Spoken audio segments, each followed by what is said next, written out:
Now to a new film opening soon that features some legends of the screen. Jeffrey Brown got a preview earlier this month at the Toronto International Film Festival. Excuse me, I'd like to open up an account. What type of account do you have in mind? This kind. He's a charming, well-dressed, and friendly old guy who happens to be a bank robber. He was also sort of a gentleman. He was very polite. He seemed like a nice enough fella. Robert Redford, himself age 82, is Forrest Tucker, head of what becomes dubbed the Over-the-Hill Gang. Was that just irresistible to you to take on this story? Because I'm over the hill. That was it. I was very attracted to the idea that a guy robbed banks. Somebody said, "Do you rob banks to make a living?" He said, "No, I rob banks to have a living." And I always liked that idea. He just loved his life. And action. The new film, The Old Man and the Gun, is directed by David Lowery and features Casey Affleck as a small-time detective eager to nab the elusive bank robber. Yeah, I won't lie. I'd love to slap the cuffs on him myself. It's based on a true story, first told by author David Grann in the New Yorker magazine. I don't believe a word you say. Also on board, another acting great, Sissy Spacek. I'm the only thing in it that's not true. Spacek is, of course, known for numerous performances over the years, including Carrie in 1976 and her 1981 Oscar-winning role as Loretta Lynn in Coal Miner's Daughter. Hey, excuse me. Need some help? Now 68, she plays Jewel, who's recently lost her husband, meets Redford's Forrest Tucker by accident, and isn't quite sure what to make of him. The main thing I needed to figure out was, did I believe him the first time he told me he robbed banks? Prove it. Prove it. Yeah. You want me to prove it? Yeah.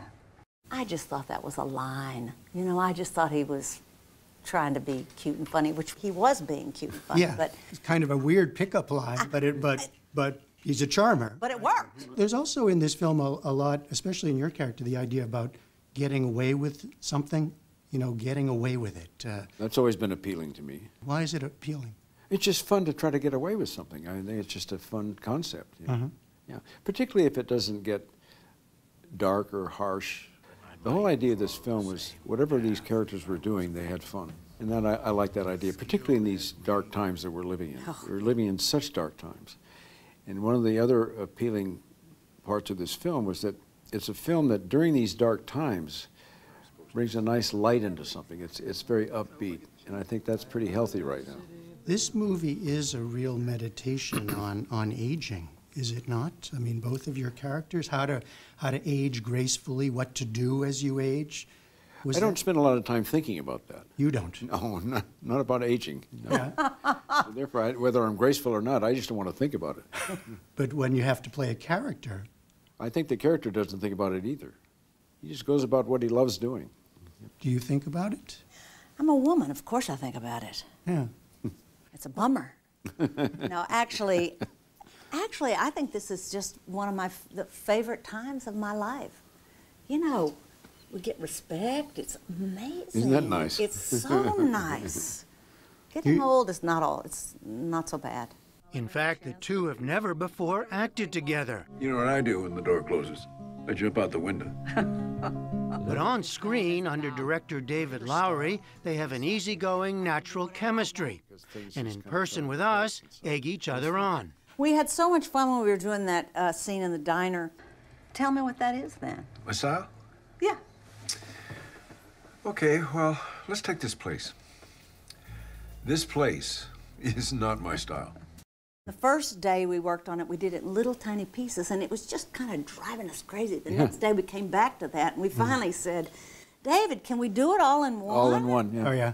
And then when we did it all in one, it just went to new places. Yeah. Don't you think? Oh, absolutely. Yeah. It's got to feel right. The timing has to feel right. And you could improvise while you were doing it as long as you stayed within the context of the characters in the story, you know. Yeah. And cut. Nailed it. Is acting easier, harder, having done it so long, having done so many... Well, it's always been hard, but you want to make it look easy. I mean, I think that's the objective. You want to make it look easy.